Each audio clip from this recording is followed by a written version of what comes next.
Bismillahirrahmanirrahim. Assalamualaikum warahmatullahi wabarakatuh. Alhamdulillah.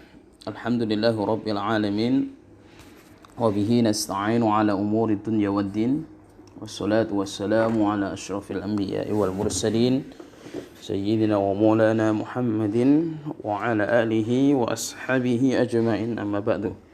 Baik, para ustadz sekalian, para mahasiswa sekalian, hafizakumullahu jami'an.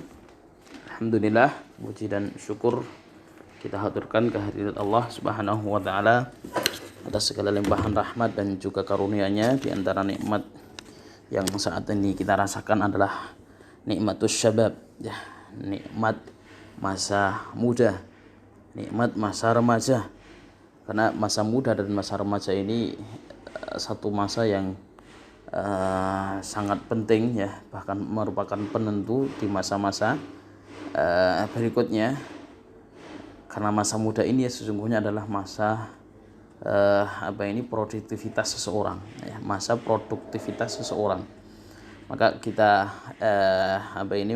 ayat yang sudah kita hafal bersama dalam surat Ar-Rum, Allah berfirman, Allahul ladzi khalaqakum min dha'fin thumma ja'ala min ba'di dha'fin quwwah. Allah yang telah menjadikan kalian atau menciptakan kalian dalam keadaan lemah, yaitu saat bayi. Kemudian setelah lemah itu Allah menjadikan kita semuanya, kalian semuanya menuju fase berikutnya, masa berikutnya, yaitu masa quwwah, masa kuat, yaitu masa remaja, masa dewasa. Tsumma ja'ala min ba'di quwwatin dha'fan wa syaibah. Setelah masa remaja, masa dewasa ini kita akan kembali kepada masa lemah lagi. Nah, kuat dalam hal apa? Tentunya kuat dalam hal fisik dan pikiran. Maka masa muda ini adalah sesungguhnya masa-masa masa-masa saat pikiran kita optimal dan akal kita juga maksimal. Maka pergunakanlah, ya ikhwah, masa-masa muda ini untuk kebaikan, ya, untuk satu aktivitas yang baik, ya, karena produktivitas kita ini sangat terlihat saat kita di usia seperti ini. Nanti kalau sudah usia 40 tahun ke atas, maka tingkat produktivitas itu berkurang. Nah, sehingga banyak-banyak melakukan aktivitas yang baik, aktivitas yang positif di masa muda seperti ini sebagai bekal masa tua nanti. Taib ikhwati fillah, para mahasiswa-mahasiswi sekalian, untuk mata kuliah kesempatan saat ini nanti sekaligus ada mid semester, ya. Ada mid semester dan tugasnya adalah antum mendengarkan perkuliahan malam hari ini, sekaligus juga di dalam tengah-tengah penyampaian materi saya nanti ada pertanyaan. Nah, pertanyaan itu sebagai bahan mid semester dan harus antum kumpulkan jawabannya malam ini juga, ya. Jadi diperhatikan dan mohon diikuti baik-baik karena ini adalah mid semester. Jadi ini perkuliahan sekaligus nanti ada pertanyaan. Nah, perkuliahan kita hari ini adalah tentang guru dalam pendidikan Islam.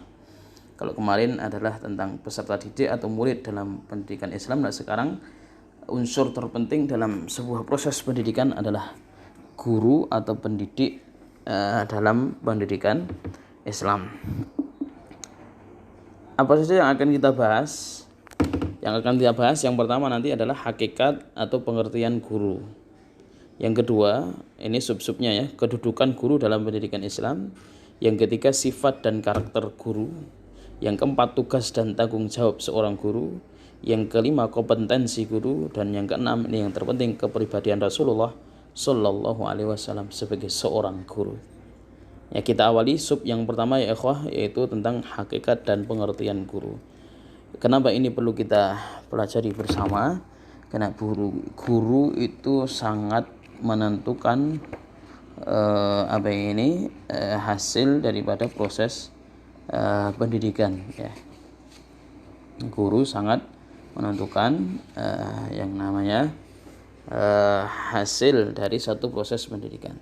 Bahkan kurikulum sebagus apapun, ya, kurikulum sebaik apapun itu kalau tidak ditunjang, tidak ditopang dengan guru yang betul-betul siap untuk mendidik, mengajar, membina, melatih, maka sesungguhnya kurikulum itu ya hanya menjadi satu barang yang jamit, ya, barang yang mati, karena memang tidak ada yang mampu mengolahnya.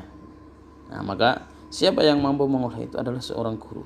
Bahkan fasilitas sehebat apapun, fasilitas selengkap apapun, ya, itu tidak akan memberikan dampak yang positif terhadap peserta didik jika tidak dibarengi dengan guru-guru atau muallim atau pendidik yang yang berkualitas, ya, yang berkualitas.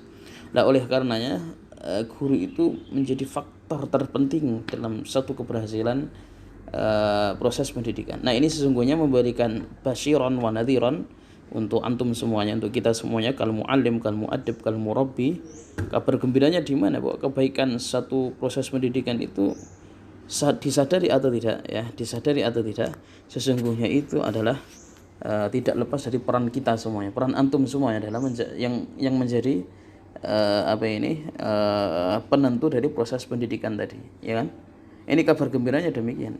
Tapi kabar peringatannya bahwa kegagalan itu ya juga bisa jadi salah satu faktornya adalah karena kita sendiri. Oleh karenanya ada mahfudzat yang sering kita dengar, ya.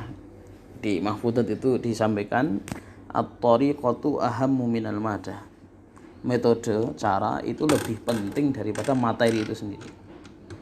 Jadi muatan materi itu tidak lebih penting daripada thariqah, cara. Jadi metode, cara itu adalah lebih penting daripada materi itu sendiri. Karena betapa banyak, ya, satu materi yang sulit tapi disampaikan dengan cara yang mudah, akhirnya bisa dipahami oleh orang lain yang mendengarkan secara mudah.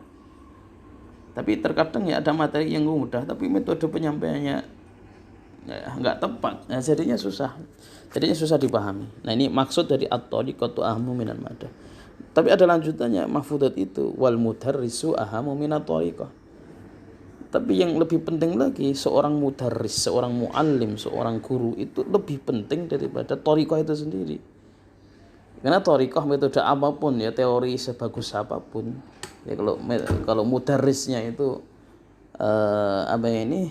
tidak berkompeten, ya, maka ya sia-sia itu thariqahan.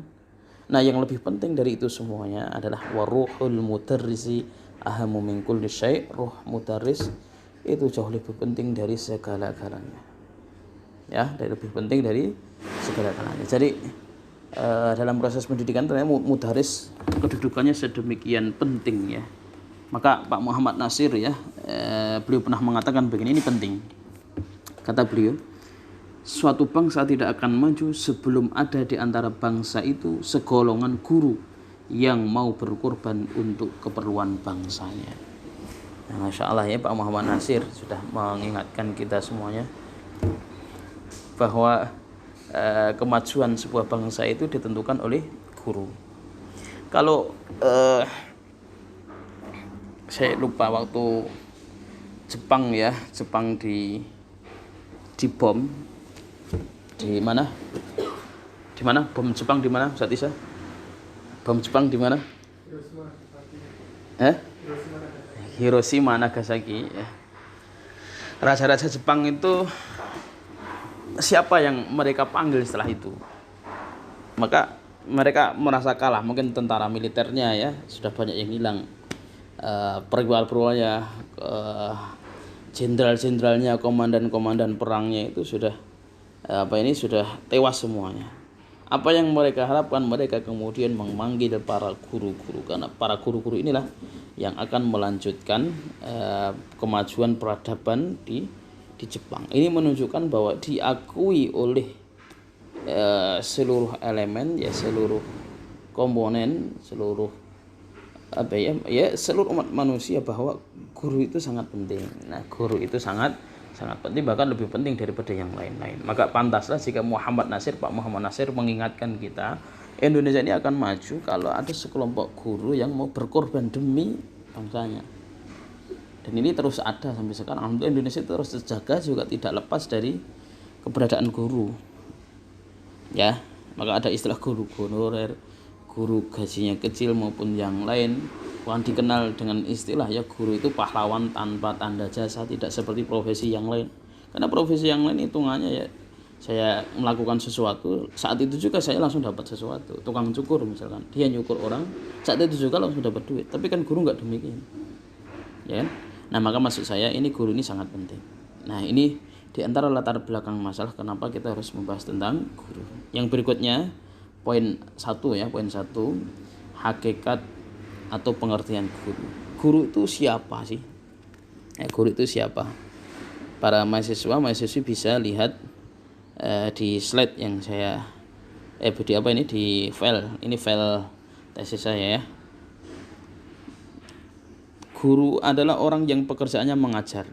Dalam hal ini guru baru sebatas dimaknai sebagai profesi atau mata pencaharian layaknya profesi yang lainnya seperti dokter, nelayan, penjahit dan lain-lain. Kalau dalam bahasa Indonesia memang guru itu ya, dalam Kamus Besar Bahasa Indonesia, guru itu adalah seorang yang pekerjaannya mengajar. Jadi ini terlalu sempit ya, terlalu sempit. Istilah lain dari guru adalah pendidik. Ya menurut Abdul Aziz, pendidik itu siapa? Adalah orang yang bertanggung jawab dalam menginternalisasikan nilai-nilai religius dan berupaya menciptakan individu yang memiliki pola pikir ilmiah dan pribadi yang sempurna. Nah dalam bahasa Arab ya, guru itu ada beberapa istilah. Ada namanya muallim, mudarris, muadib. Nah kata allama yu'allimu artinya mengajar, mentransfer ilmu. Kata darrasa yudarrisu dalam kamus disebutkan artinya melatih. Adaba yu'adibu artinya memperbaiki atau mendidik. Berarti guru itu dalam bahasa Arab itu adalah seseorang yang punya tugas, memiliki tugas untuk melakukan transfer ilmu pengetahuan lewat media pengajaran dan juga mendidik ya, dan juga mendidik. Dalam Undang-Undang Nomor 14 Tahun 2005 tentang guru dan dosen pasal 1. Nah, ini semuanya harus tahu para mahasiswa semua tentang Undang-Undang Guru dan Dosen ya. Jadi Undang-Undang Nomor 14 Tahun 2005 tentang guru dan dosen ini harus diketahui oleh semuanya. Karena di sini nanti dijelaskan guru itu hak kewajibannya apa, kompetensi guru apa saja dan seterusnya. Nah, dalam undang-undang tersebut disebutkan bahwa guru adalah pendidik profesional dengan tugas utama mendidik, mengajar, membimbing, mengarahkan, melatih, menilai dan mengevaluasi peserta didik pada pendidikan anak usia dini, jalur pendidikan formal, pendidikan dasar dan pendidikan menengah. Ya, itu guru dalam pendidikan kita. Tentu kalau dosen, kalau pendidikan tinggi ya nanti larinya kan ke dosen. Tapi kurang lebih sama ya, guru itu tugasnya tadi mendidik, mengajar, membimbing, mengarahkan dan seterusnya. Itu diantara pengertian dan hakikat guru baik dalam bahasa Indonesia, dalam bahasa Arab maupun dalam Undang-Undang Nomor 14 Tahun 2005. Nah, pertanyaan ini menjadi mid semester untuk semuanya. Sekarang pertanyaan pertama, tuliskan mahfudhot yang menunjukkan tentang pengertian yang menunjukkan tentang pentingnya urgensi seorang guru. Pertanyaan kedua, tuliskan perkataan Pak Muhammad Nasir tentang pentingnya guru. Dan yang ketiga, tugasnya adalah menulis salah satu isi Undang-Undang Nomor 14 tahun Undang-Undang Republik Indonesia Nomor 14 tahun 2005 tentang guru dan dosen. Untuk sesi pertama ini tugasnya 3 itu ya. Silahkan para mahasiswa-mahasiswi mencari jawabannya dari yang telah saya sampaikan tadi. Barakallahu fikum, masih ada lanjutannya.